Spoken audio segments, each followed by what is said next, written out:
నమస్కారం అండి. ఇవాళ కౌంటింగ్ ఏజెంట్స్కి మనము ఆ రోజు జరగబోయే దాని గురించి చెప్తున్నాను. సో ఫస్ట్ మీరు కౌంటింగ్ ఏజెంట్గా ఉదయం 6 గంటలకల్లా కౌంటింగ్ రూమ్స్కి హాల్కి వెళ్ళిపోవాలండి. మీతో వెళ్తున్నప్పుడు మీరు తీసుకువెళ్లాల్సినవి ముఖ్యంగా ఇది ఫామ్ 18 డిక్లరేషన్ ఫామ్. ఇక్కడ మీరు ఆ రిటర్నింగ్ ఆఫీసర్ దగ్గర సంతకం చేయాల్సి ఉంటుంది. సో ఈ ఫామ్ తీసుకువెళ్ళండి. తర్వాత మీకు ఐడి ఇస్తారు, ఐడి బ్యాడ్జ్ అదొకటి. తర్వాత Aadhaar or any photo ID, అలాగే ఒక బుక్లెట్ను పెన్ మీరు నోట్ చేసుకోవడానికి. మీ దగ్గర 17C ఫామ్స్ ఉంటే గనక పోలింగ్ బూత్వి అవి ఇవన్నీ తీసుకోండి. ముందే భోంచేయండి, టాబ్లెట్స్ తీసుకొని లోపలికి వెళ్ళండి. సెల్ ఫోన్స్ తీసుకువెళ్ళొద్దు. ఒకసారి కౌంటింగ్ ఏజెంట్స్ మీరు లోపలికి వెళ్ళాక బయటికి రావడానికి ఉండదు. సో అలాగే మీ బ్యాడ్జ్ మీద ఉన్న నెంబర్, అంటే మీకు ఏ టేబుల్ నెంబర్ అనేది ముందే తెలుస్తుంది, ఏ టేబుల్ నెంబర్ వద్ద కూర్చుంటారో. సో మీరు ఆ టేబుల్ దగ్గరే కూర్చోవాలి, ఇంకెక్కడికి తిరగడానికి ఉండదు. సో ఇప్పుడు లోపలికి వెళ్ళాక కౌంటింగ్ హాల్ సెటప్ గురించి చెప్దాం. సో మీరు లోపలికి సైన్ చేసి వెళ్ళాక ఇలా హాల్లోకి వెళ్ళాక ఇదంతా రెడ్ కలర్లో ఉన్నది ఫెన్స్ ఉంటుందండి.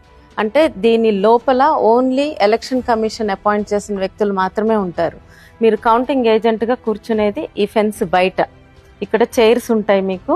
మీ టేబుల్ నెంబర్ ఏదో చూసుకోండి, ఇలా 1 2 3 దాని ఎదురుగా వెళ్ళి అక్కడ కూర్చోవాలి.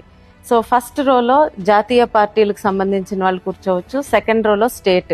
సో ఇక్కడ కూర్చుని మీరు నోట్ చేసుకుంటారు ప్రక్రియ అయ్యే వరకు. సో నెక్స్ట్ వచ్చేసి ఇక్కడ 14 టేబుల్స్ ఉంటాయి. సో ఇది ఎమ్మెల్యే సెటప్ ఒకటి ఉంటుంది, ఎంపీకి ఒక కౌంటింగ్ హాల్ ఉంటుంది. సో 2 కౌంటింగ్ హాల్స్ ఉంటాయి. సో ఎక్కడైనా సరే 14 టేబుల్స్ ఉంటాయి. ఈ 14 టేబుల్స్ లో ఒక్కొక్క టేబుల్ వద్ద మీకు ఒక కౌంటింగ్ సూపర్వైజరు, కౌంటింగ్ ఆఫీసరు, ఒక అబ్జర్వర్ ఉంటారన్నమాట. అలాగే ఒక రిటర్నింగ్ ఆఫీసర్ ఉంటారు, ఒక అసిస్టెంట్ రిటర్నింగ్ ఆఫీసరు, మన ఏజెంట్, ఇంకొక ఏజెంట్. ఇక్కడ ఈ అసిస్టెంట్ రిటర్నింగ్ ఆఫీసర్ దగ్గర కూడా ఎమ్మెల్యేను, ఎంపీ ఏజెంట్స్ ఉంటారు. అలాగే మీకు పోస్టల్ బ్యాలెట్స్ అది జరుగుతుంటే అదే పోస్టల్ బ్యాలెట్ టేబుల్ దగ్గర కూడా మన ఏజెంట్, ఎమ్మెల్యే గాని ఎంపీ ఏజెంట్ గాని ఉంటారు. సో ఇది సెటప్. ఇప్పుడు కౌంటింగ్ ప్రక్రియ గురించి అండి. సో మొదట కౌంటింగ్ అనేది పోస్టల్ బ్యాలెట్స్ తో మొదలవుతుంది. మీకు 7 నియోజకవర్గాలు ఉన్నాయనుకోండి, ఒక పార్లమెంట్ పరిధిలో 7 కౌంటింగ్ హాల్స్ ఉంటాయి. అలాగే ఎమ్మెల్యేవన్నీ విడిగా జరుగుతాయి, ఒక హాల్లో జరుగుతుంది. ఎంపీ కౌంటింగ్ విడిగా జరుగుతుంది. సో పోస్టల్ బ్యాలెట్స్ ఒక ఎమ్మెల్యేకి అదే హాల్లో పక్కన కొన్ని టేబుల్స్ వేస్తారు, అంటే ఒక 4-5 టేబుల్స్ వేసి పోస్టల్ బ్యాలెట్ కౌంటింగ్ జరుగుతుంది. పోస్టల్ బ్యాలెట్స్ ఆర్ఓ ఆఫీసర్ ఆధ్వర్యంలో జరుగుతుంది. అలాగే మన ఏజెంట్స్ కూడా ఉంటారు అక్కడ. సో అది ఒక మొదలుపెట్టిన అరగంటకి 30 నిమిషాల తర్వాత ఈవీఎం మెషిన్ కౌంటింగ్ స్టార్ట్ అవుతుంది. సో ఇప్పుడు ఆ ఈవీఎం మెషిన్ కౌంటింగ్ ఎలా ఉంటుందో చూద్దాము. ఎంపీకేమో విడిగా ఇంకొక రూమ్ లో పోస్టల్ బ్యాలెట్ కౌంటింగ్ జరుగుతూ ఉంటుంది. అక్కడ కూడా ఆర్ఓ అధికారిను, మన ఏజెంట్స్ ఉంటారు. సో ఇప్పుడు ఈవీఎం కౌంటింగ్ ఎలా జరుగుతుందో చూద్దాం. సో మీకు ముందుగానే మీ టేబుల్ నెంబర్ ఏదో మీకు తెలుసు కదా. సో ఆ టేబుల్ దగ్గరికి వెళ్ళి మీరు ఫెన్స్ బయట కూర్చొని ఉంటారు. ఇక్కడ సెటప్ ఇలా ఉంటుంది. ఇదిగోండి టేబుల్, ఉదాహరణకి టేబుల్ 1. ఈ టేబుల్ 1కి పోలింగ్ బూత్ 1 నుంచి 1వ కంట్రోల్ యూనిట్ వస్తుంది ఫస్ట్. ఇది ముందుగానే నిర్ధారించబడి ఉంటుంది, ఏ పోలింగ్ బూత్స్ నుంచి వస్తాయి టేబుల్ 1కి అనేది. సో అలాగే ఇప్పుడు టేబుల్ 2 ఉందనుకోండి, పోలింగ్ బూత్ 2 నుంచి కంట్రోల్ యూనిట్ 1 వస్తుంది. అలాగే టేబుల్ 14 అయితే పోలింగ్ బూత్ 14 నుంచి కంట్రోల్ యూనిట్ 1 వస్తుంది. సో ఈ ప్రక్రియలో జరుగుతుంది. ఇది ముందే నిర్ధారించి ఉంటుంది. ఇక్కడ 2 కౌంటింగ్ సూపర్వైజర్లు ఉంటారు, ఒక అబ్జర్వర్ ఉంటారు. ఈ కంట్రోల్ యూనిట్ ఏదొచ్చినా ఒక ఈఎంవి మెషిన్ కి కూడా కనెక్ట్ చేసి ఉంచుతారు. సో ఇప్పుడు మీకు ఇలాంటి సూట్ కేసులో మీకు కంట్రోల్ యూనిట్ తీసుకొస్తారు. తీసుకొచ్చినప్పుడు మీరు ఫస్ట్ చూసుకోవాల్సింది సీల్స్. ఈ సీలు కరెక్ట్గా ఉందా, తర్వాత ఇది ఓపెన్ చేస్తారు. ఓపెన్ చేశాక కంట్రోల్ యూనిట్ బయటకు తీస్తారు. అడ్రస్ సీల్ చూసుకోండి సరిగ్గా ఉందో లేదో. ఆ తర్వాత పేపర్ సీల్ సరిగ్గా ఉందో లేదో చూడండి. తర్వాత ఈ పేపర్ సీల్ కట్ చేసి ఓపెన్ చేస్తారు. ఓపెన్ చేసినాక ఇక్కడ మనకి గ్రీన్ సీల్ ఉంటుంది. ఈ గ్రీన్ సీల్ ముఖ్యమైనది. ఈ గ్రీన్ సీల్ కరెక్ట్గా ఉండాలి. ఇది కనుక బ్రేక్ అయి ఉంటే మీరు వెంటనే రిటర్నింగ్ అధికారికి, ఆర్ఓకి తెలియజేయండి. సో ఆ గ్రీన్ సీల్ కూడా కరెక్ట్గానే ఉందనుకోండి, అప్పుడు మీకు మెషిన్ ఆన్ చేస్తారు. మెషిన్ ఆన్ చేశాక రిజల్ట్ బటన్ నొక్కే ముందు మీకు ఈ సూట్ కేసు ఉంది కదా, దానిలో 17C బయటికి తీస్తారు. బయటికి తీసి మీకు క్లియర్గా ఇక్కడ చదువుతారు. ఇది తీసినప్పుడు మీ దగ్గర కూడా 17C ఫామ్ ఉండాలి, మీరు పోలింగ్ డేట్ నుంచి తెచ్చుకున్నది. అది లేకపోతే మీకున్న పేపర్లో ఆ ఇన్ఫర్మేషన్ ఉంటే గనక మీరు దాన్ని సరిచూసుకోండి. ఇక్కడ ముఖ్యంగా పోలింగ్ బూత్ నెంబర్ చదువుతారు, అది చూసుకోండి. ఆ తర్వాత నెక్స్ట్ కంట్రోల్ యూనిట్ నెంబర్ చదువుతారు, అది కూడా మీతో సరిగ్గా ఉందో లేదో చెక్ చేసుకోండి మీ దగ్గర ఉన్న 17Cలో. తర్వాత టోటల్ ఓట్స్, అంటే ఆ బూత్లో టోటల్ ఓట్స్ ఎన్నైనాయో చూపిస్తారు, ఆ నెంబర్ కూడా మీరు నోట్ చేసుకోండి. ఫస్ట్ ఇవి మీరు చేయాల్సింది. తర్వాత ఈ గ్రీన్ సీల్ సరిగ్గానే ఉంది అనుకున్నాక ఈ బటన్ నొక్కుతారనమాట. ఈ బటన్ నొక్కగానే మీకు రిజల్ట్స్ కనిపించడం మొదలవుతాయి. సో రిజల్ట్స్ వస్తున్నప్పుడు ఫస్ట్ మీకు పోలింగ్ తేదీ కనిపిస్తుంది, నోట్ చేసుకోండి. తర్వాత టోటల్ నెంబర్ ఆఫ్ ఓట్స్ కనిపిస్తాయి. ఆ టోటల్ నెంబర్ ఆఫ్ ఓట్స్ మనకి ఇప్పుడు ఈ 17Cలో మీరు ముందు చూసుకున్నారు కదా, ఆ ఓట్స్ నెంబర్ కరెక్ట్ టాలీ అవ్వాలి.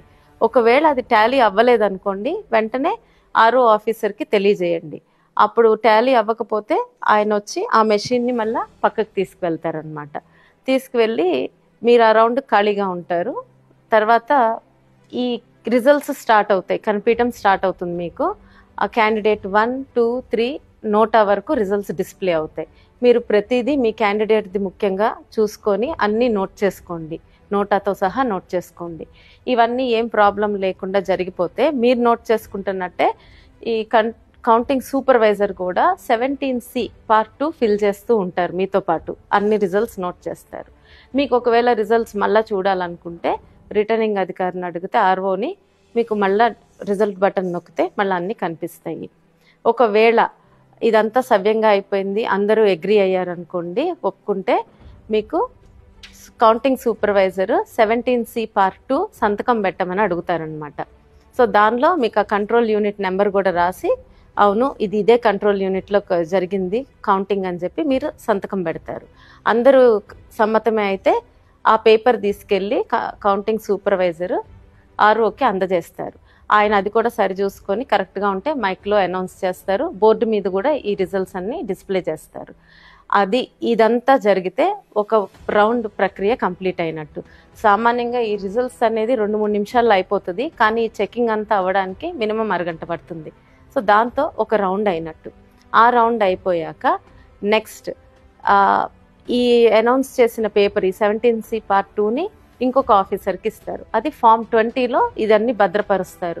ఫామ్ 20ని బట్టే మనకి తర్వాత క్యాండిడేట్స్కి అందించేది, దాన్ని బట్టే మన డిక్లేర్ చేసేది రిజల్ట్ని. సో ఇప్పుడు ఇదంతా అయిపోయాక మళ్ళీ మీ టేబుల్కి పోలింగ్ బూత్ 1 నుంచి సెకండ్ కంట్రోల్ యూనిట్ వస్తుందన్నమాట. సో అట్లా రెండో రౌండ్ ఆ నియోజకవర్గంలో ఉన్న పోలింగ్ బూత్స్ అన్ని కంట్రోల్ యూనిట్స్ అయిపోయే వరకు ఈ ప్రక్రియ కొనసాగుతుంది, అన్ని రౌండ్స్ అవుతాయి. మొత్తం నియోజకవర్గంలో అన్నీ అయిపోయినాయి అనుకోండి, మీకు లాస్ట్లో ఒక వీవీప్యాట్ మెషిన్ ఒక 5ని లాటరీ సిస్టంలో తీస్తారు. తీసి ఇక్కడే మీకు పక్కన ఇంకొక గదిలో మీ అందరికి కనిపిస్తుంది, అక్కడే వాటిని కౌంట్ చేస్తారు. ఆ పేపర్ స్లిప్స్ అన్ని కౌంట్ చేస్తారు. అవి దానికి సంబంధించిన కంట్రోల్ యూనిట్లో నెంబరు సరిగ్గా ఉందనుకోండి, దాంతో కౌంటింగ్ ప్రక్రియ కరెక్ట్గానే ఉందని నిర్ధారిస్తారు. సో ఇప్పుడు ఏమేమి సమస్యలు రావచ్చు, ఒకవేళ మీకు ఈ కంట్రోల్ యూనిట్స్ తెచ్చినప్పుడు సీల్స్ సరిగ్గా లేకపోయినా, ఏ సీల్ లేకపోయినా రిటర్నింగ్ అధికారికి ఆర్ఓకి తెలియజేయండి. సో ఈ గ్రీన్ సీల్ వరకు బాగానే ఉంటే మీకు యాక్చువల్లీ ముందు కంటిన్యూ చేస్తారు. ఒకవేళ గ్రీన్ సీల్ బ్రేక్ అయి ఉందనుకోండి, ఆర్ఓకి తెలియజేయండి. ఆయన అది తీసుకువెళ్ళి ఆ కంట్రోల్ యూనిట్ తీసుకువెళ్ళి దానికి సంబంధించిన వీవీప్యాట్ మెషిన్ని తెప్పిస్తారు. అదంతా ఈ కౌంటింగ్ అయిపోయాక చేస్తారు. లాస్ట్లో తెప్పించి దానిలో స్లిప్స్ కౌంట్ చేసుకుంటారు. తర్వాత ఇది ఆన్ అవ్వలేదు, మీరు ఆన్ బటన్ నొక్కినా కూడా కంట్రోల్ యూనిట్ ఆన్ అవ్వలేదు, ఆర్ఓకి తెలియజేయండి. ఆయన బ్యాటరీ తీసుకొచ్చి పెడితే అది ఆన్ అయితే కౌంటింగ్ కంటిన్యూ అవుతుంది. లేదు అది వేసినా కూడా ఆన్ అవ్వలేదు అనుకోండి, కంట్రోల్ యూనిట్ని పక్కకు తీసుకెళ్ళి పెడతారు. సేమ్ మళ్ళీ వీవీప్యాట్ మెషిన్తో స్లిప్స్ కౌంట్ చేస్తారు. రెండవది, మీకు టోటల్ ఓట్స్ 17C ఫామ్ మీద టోటల్ ఓట్స్ కౌంటింగ్ కంట్రోల్ యూనిట్లో టోటల్ ఓట్స్ తేడా ఉందనుకోండి, అంటే ఎక్కువ ఉన్నాయనుకోండి కంట్రోల్ యూనిట్లో, అంటే మాక్ రిజల్ట్స్ ఏమన్నా ఇరేజ్ చేసి ఉండకపోవచ్చు. ఆ యూనిట్ని కూడా తీసుకువెళ్ళి రిటర్నింగ్ అధికారి ఆర్ఓ టేబుల్ మీద పెడతారు. దానికి సంబంధించిన వీవీప్యాట్ మెషిన్ని కూడా తెచ్చి దానిలో ఉన్న బ్లాక్ ఎన్వలప్లో పాతవి ఉంటాయి మాక్ రిజల్ట్స్, అవి కౌంట్ చేసి దాని వరకు సబ్ట్రాక్ట్ చేస్తారనమాట. అప్పుడు రిజల్ట్ అనౌన్స్ చేస్తారు. ఇవన్నీ మీకు ఆర్ఓ టేబుల్ దగ్గర ఉన్న మన ఏజెంట్ చూసుకుంటారు. ఏం ఇష్యూ వస్తున్నా కూడా ఆయన దీని గురించి లెటర్ రాయడము, రిపోర్ట్ చేయడం అన్నీ ఆయన చూసుకుంటూ ఉంటారు. మీరల్లా ఇక్కడ ఉన్నవి చూసుకుంటే సరిపోతుంది. ఏజెంట్గా ఈ టేబుల్ మీద జరిగేది తేడా ఉంటే ఆర్ఓ ఆఫీసర్కి తెలియజేయటం. సో ఇవి అండి వచ్చే ఇష్యూస్. ఏమన్నా మీరు దయచేసి కౌంటింగ్ ప్రక్రియ మొత్తం కంప్లీట్ అయ్యే వరకు హాల్లోనే ఉండండి. పొరపాటున మనకి మెజారిటీ వస్తుందనో ఇంకేదన్నా విషయమనో వదిలేసి బయటికి రావద్దు. మీకు ఇంకా ఏదన్నా డౌట్స్ ఉన్నాయనుకోండి, మీరు ఎలక్షన్ కమిషన్ ఆఫ్ ఇండియా ఇచ్చిన హ్యాండ్ బుక్లో చూసుకొని రిఫర్ చేసుకోండి, లేదా మీ సీనియర్స్ని ఎవరైనా అడిగి తెలుసుకోండి. Thank you.